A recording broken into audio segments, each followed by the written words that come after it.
Wade. He apologized for that other kiss with the Greek person, but she's done with him and she thinks that he's pathetic. And the inside source, it's always an inside source, doesn't want to argue, doesn't want to talk. She's thankful it's not her responsibility. And she is done with Mauricio. Not done divorcing him, but done with Mauricio. So there you go. And the last topic, which we kind of need to talk about, Mo. Sarah definitely wants to talk about this. You know she loves Potomac, but we'll see. Maybe we won't talk about it with her because we're going to talk about it right now. Monique Samuels is returning to RHOP for season 10. And an insider is sharing if she's full time or a friend of. I didn't even think there's no question that she is going to be a friend of. Monique's in a totally different place now, and fans will see that. She's excited to show who she is now, not as a wife, not as a mom, but as a woman starting over and taking on life on her own terms. I had Monique on this podcast, and I absolutely loved her. After creating the show with a heated thing with Candace, blah, blah, blah. She was on Love and Marriage. Their marriage unraveled shortly after. She also had a bad experience and she blamed production for her edit and all of that stuff. And when it was over, she said she was over it. It was a crazy ride. It's not easy doing reality TV, blah, blah, blah. I love you all, everyone that's been Team Monique. The opinion of my family and kids is what I value. News of Monique's return comes months after she denied rumors, after showing a post that she announced that she was free of my past, open to the future. It's it's a post going around on Twitter, where they said she was coming back. She said not true. I mean, listen, when Monique has sworn to me on this show, she has sworn to every blogger, podcaster that she'll never be back. And I don't think it was all a game or a ploy. I think she really didn't plan on coming back. I mean, we just saw her on the Pride float last weekend with Ashley. Ashley was dressed as her drag king alter ego. But here's the thing. This is the only thing. She ran out of Real Housewives of Potomac after the binder, and on this very show was saying things like they fucked me over, they screwed me over with production. She was talking about how production put her in like a lesser than hotel. Everyone stayed in the same hotel just so that she would come into the reunion angry. And basically, production screwed her over on the Real Housewives of Potomac. Andy screwed her over, she said. And I understand all that. That's what they do, Monique. Now, I love Monique. I also love Candace. Then she went on to Love and Marriage, and she said there that production screwed her over and they did her dirty and all this other stuff. So my point is, I'm not criticizing her because that is what production does. It's basically in their job description. And I'm not taking sides, but my thing is, a girl, we can't feel bad for you now. So if you get a horrible edit, if production fucks you, don't think that just because you're a friend of that you're safe. First of all, Exhibit A, counselor, look what they did to Alexis Bellino. Now, I know you all hate her, but I think they brought her back just to tell the Johnny J story and make her look bad and everyone be Team Shannon. And it worked. The whole world was Team Shannon. You all hated Johnny J. You all hated Alexis. My point is, I don't think Alexis was in on that joke. I don't think Alexis realized she was coming back to be used. I don't think Gretchen is coming back to be used. They're not.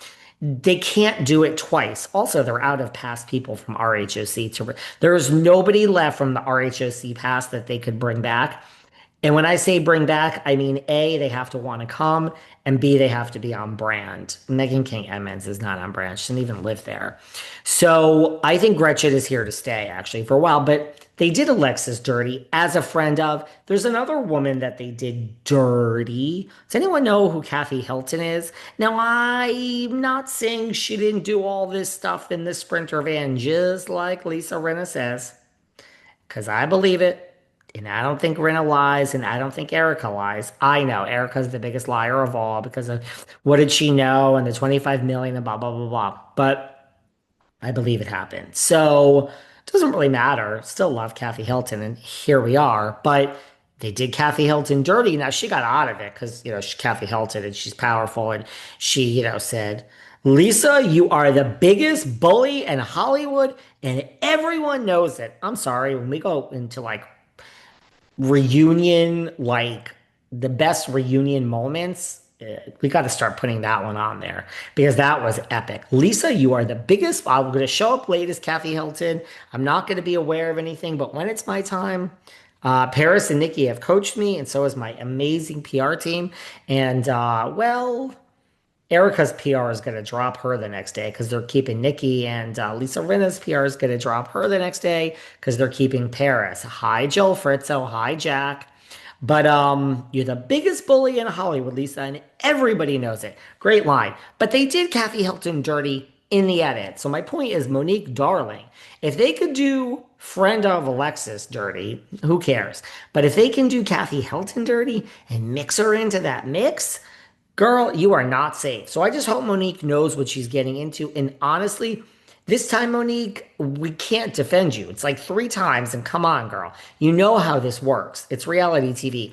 I hope she has a great season. Look, if they want to keep her, I think in a way, Andy Cohen in production knows Monique ain't playing. She will literally leave the fucking train.